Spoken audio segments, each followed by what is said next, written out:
നടക്കാത്തത്? കോളനികളിലേക്ക് പോകുമ്പോൾ നമുക്കറിയാം, കുടിവെള്ളത്തിന് വേണ്ടി ബുദ്ധിമുട്ടുന്ന ഒരു ജനത, കുടിവെള്ളം ഒരിറ്റ് കിട്ടാൻ വേണ്ടി കിലോമീറ്ററുകളോളം സഞ്ചരിക്കേണ്ടി വരുന്ന ദാരുണമായിട്ടുള്ള അവസ്ഥ.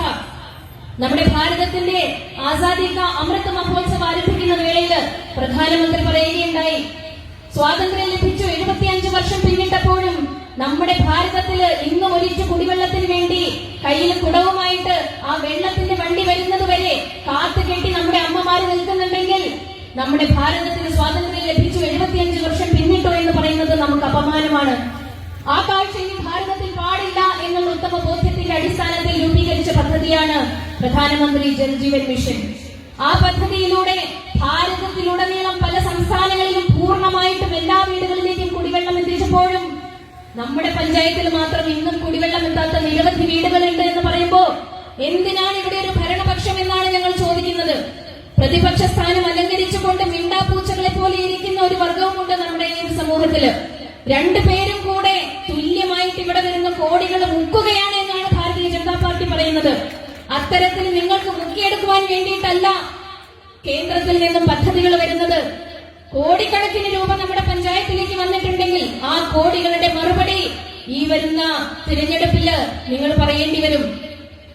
എന്നും എക്കാലവും കോൺഗ്രസിനെയും LDFനെയും CPMനെയും മാത്രം വിശ്വസിച്ചുകൊണ്ട് പോകുന്ന ഒരു മൂഢജനതയല്ല വയനാട്ടിലുള്ളത് എന്ന് നമുക്കറിയാം. ഈ ലോക്സഭാ മണ്ഡലത്തിന്റെ തിരഞ്ഞെടുപ്പ് വന്നിരുന്ന സമയത്ത് ഒട്ടനേകം വീരവാദങ്ങളുമായിട്ടായിരുന്നു കോൺഗ്രസ് മുൻപോട്ട് വന്നിരുന്നത്. അതുപോലെ തന്നെ അതിലേറെ വീരവാദങ്ങളുമായിട്ട് സംസ്ഥാന സർക്കാരിന്റെ നേട്ടങ്ങളും എടുത്തു പറഞ്ഞുകൊണ്ടായിരുന്നു ഇവിടെ CPM CPI വന്നിരുന്നത്. എന്നാൽ ആ തിരഞ്ഞെടുപ്പ് കഴിഞ്ഞ സമയത്ത് ഇവിടെ നിന്നും വയനാടൻ ജനതയുടെ വിശ്വാസ്യത വീണ്ടും ആർജിച്ചുകൊണ്ട് ശ്രീമതി പ്രിയങ്ക ഗാന്ധി ഇവിടെ വിട്ടുപോയത് നമുക്കറിയാം. ഇവിടെ നിന്ന് വിജയിച്ചതിന് ശേഷം അങ്ങ് ഡൽഹിയിലേക്ക് അവർ വണ്ടി കയറിയപ്പോഴും ഭാരതീയ ജനതാ പാർട്ടി വിടാതെ പിന്തുടരുന്നുണ്ട് എന്നുള്ള സത്യം ഞങ്ങൾ പറയുകയാണ്. ഭാരതീയ ജനതാ പാർട്ടിയുടെ നോട്ടത്തില് ഈ ഇലക്ഷന്റെ പെരുമാറ്റച്ചട്ടങ്ങൾ പൂർണ്ണമായിട്ടും ലംഘിച്ചുകൊണ്ടാണ് ഇവിടെ ഒരു തെരഞ്ഞെടുപ്പിനെ അവർ നേരിട്ടത്. ആ തെരഞ്ഞെടുപ്പിനെ നേരിട്ടുകൊണ്ട് 5 വർഷം സുഖമായിട്ട് ആ കസേരയിൽ ഇരിക്കാമെന്നുള്ള വ്യാമോഹം രാഹുൽ ഗാന്ധിയുടെ പെങ്ങള് ശ്രീമതി പ്രിയങ്ക വദ്രയ്ക്ക് വേണ്ട എന്ന് ഞങ്ങൾ എടുത്തു പറയുകയാണ്. അതിനുള്ള കരുനീക്കങ്ങൾ ഭാരതീയ ജനതാ പാർട്ടി ആരംഭിച്ചു കഴിഞ്ഞു. ഇപ്പോ ഹൈക്കോടതിയില് ഞാനൊരു കേസ് ഫയൽ ചെയ്തിട്ടുണ്ട്. മറച്ചുവെച്ചിട്ടുള്ള കോടിക്കണക്കിന് രൂപയുടെ സ്വത്ത് വിവരങ്ങൾ അത് ശേഖരിച്ചുകൊണ്ട് തന്നെ അതെല്ലാം രേഖാമൂലം സമർപ്പിച്ചുകൊണ്ട് ഹൈക്കോടതിയിൽ ഒരു റിട്ട് ഫയൽ ചെയ്തിട്ടുണ്ട്. അങ്ങ് ഡൽഹിയിൽ പോയിട്ട് സുഖലോലുപതയിൽ മുഴുകിയിരിക്കുമ്പോ അവര് മനസ്സിലാക്കേണ്ടത് പ്രധാനമന്ത്രി ആയാലും ശരി, അമിത്ഷാ ആയാലും ശരി, ശ്രീ JP നദ്ദാജി ആയാലും ശരി, വെറുതെ ഇരിക്കുവാനല്ല അവരൊന്നും ഭരണപക്ഷത്തിരിക്കുന്നത്. ഭാരതീയ ജനതാ പാർട്ടിയുടെ തലപ്പത്ത് അവരിയ്ക്കുന്നുണ്ടെങ്കിൽ തീർച്ചയായിട്ടും അതിന്റെ കരുനീക്കങ്ങൾ നടത്തിക്കൊണ്ട് ഒരു ഉപതെരഞ്ഞെടുപ്പിന് വീണ്ടും ഒരു ഉപതെരഞ്ഞെടുപ്പിന് ഈ വയനാട് മണ്ഡലത്തിന് സാക്ഷ്യം വഹിക്കേണ്ട സാഹചര്യം ആസന്നമായിരിക്കുന്നു എന്നുള്ള ഒരു മുന്നറിയിപ്പ് കൂടെ ഈ ഒരു പൊതുസമ്മേളനത്തിലൂടെ ഞങ്ങൾ നൽകുകയാണ്. ഡൽഹിയിലെ തെരഞ്ഞെടുപ്പ് നമുക്കറിയാം. ഈ പൂതാടി പഞ്ചായത്തിനെ സംബന്ധിച്ചിടത്തോളം പൂതാടി പഞ്ചായത്ത് എന്ന് പറയുന്നത് ഭാരതീയ ജനതാ പാർട്ടിയെ സംബന്ധിച്ചിടത്തോളം ഒരു കീറാമുട്ടിയൊന്നുമല്ല. വാർഡുകൾ നിങ്ങൾ എപ്രകാരം വേണമെങ്കിലും കീറി മുറിച്ചോളൂ.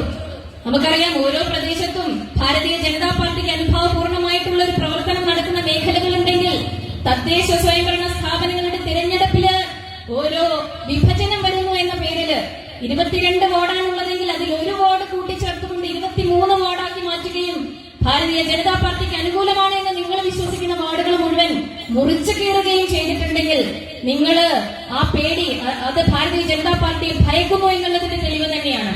അപ്പൊ അത്തരത്തിൽ നിങ്ങൾ ഭയപ്പെട്ടാലും ഏത് വിധത്തിൽ കീറി മുറിച്ചാലും ഈ പൂതാടി പഞ്ചായത്തിലെ ജനങ്ങളുടെ വിശ്വാസം ഇന്ന് ഭാരതീയ ജനതാ പാർട്ടിക്കൊപ്പമാണ്, ശ്രീ നരേന്ദ്രമോദിജിക്കൊപ്പമാണ് എന്നുള്ളത് ഈ കാലം തെളിയിച്ചല്ലോ.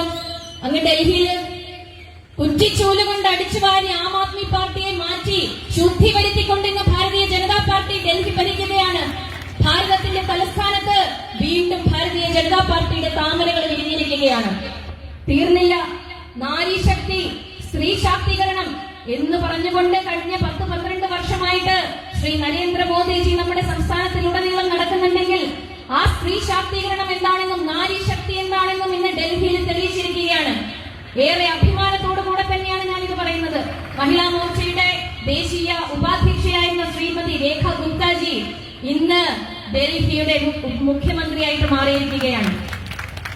സ്ത്രീ ശാക്തീകരണം എന്ന് പറയുന്നത് ഈ സംസ്ഥാനത്തിൽ നടപ്പിലാക്കുന്നത് പോലെ നവോത്ഥാനത്തിന്റെ മതിൽ പണിഞ്ഞുകൊണ്ട് ആചാര ലംഘനത്തിന് വേണ്ടിയിട്ട് സ്ത്രീകളെ തെരുവിലിറക്കുന്നതല്ല, മറിച്ച് സ്ത്രീകളെ ശക്തരാക്കിക്കൊണ്ട് ഈ ഭാരതത്തിന്റെ തലപ്പത്തേക്ക് സ്ത്രീകളെ ഉയർത്തിക്കൊണ്ടുവരുന്ന പ്രവർത്തനമാണ് ഭാരതീയ ജനതാ പാർട്ടി ചെയ്യുന്നത്.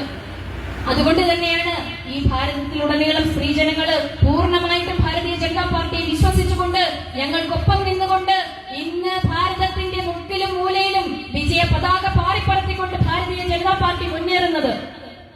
ആ മുന്നേറ്റം തടഞ്ഞു നിർത്തുവാൻ ഇവിടെയുള്ള CPM-നോ കോൺഗ്രസിനോ സാധിക്കുകയില്ല. ആ മുന്നേറ്റത്തിനോടൊപ്പം തന്നെ ഈ പൂതാടി പഞ്ചായത്തും ഉണ്ടാകുമെന്നുള്ളത് അടുത്ത കുറച്ച് മാസത്തിനുള്ളിൽ നിങ്ങൾക്ക് എല്ലാവർക്കും കാണാൻ സാധിക്കും. അത്തരത്തിലുള്ളൊരു പ്രവർത്തനവുമായിട്ട് ഭാരതീയ ജനതാ പാർട്ടി മുൻപോട്ട് പോകുമ്പോ പ്രിയമുള്ളവരെ, ഈ ചതിയുടെയും വഞ്ചനയുടെയും കഥകൾ നിങ്ങൾ തിരിച്ചറിയണം. കോടികൾ ലഭിച്ചിട്ടും അത് അർഹിക്കുന്നവരുടെ കൈകളിലേക്ക് എത്തിച്ചു കൊടുക്കുവാനുള്ള ഒരു സാമാന്യ മര്യാദ പോലും ഇല്ലാതെ പെരുമാറുന്ന ഇവിടുത്തെ ഭരണപക്ഷത്തെയും പ്രതിപക്ഷത്തെയും നിങ്ങൾ തിരിച്ചറിയണം.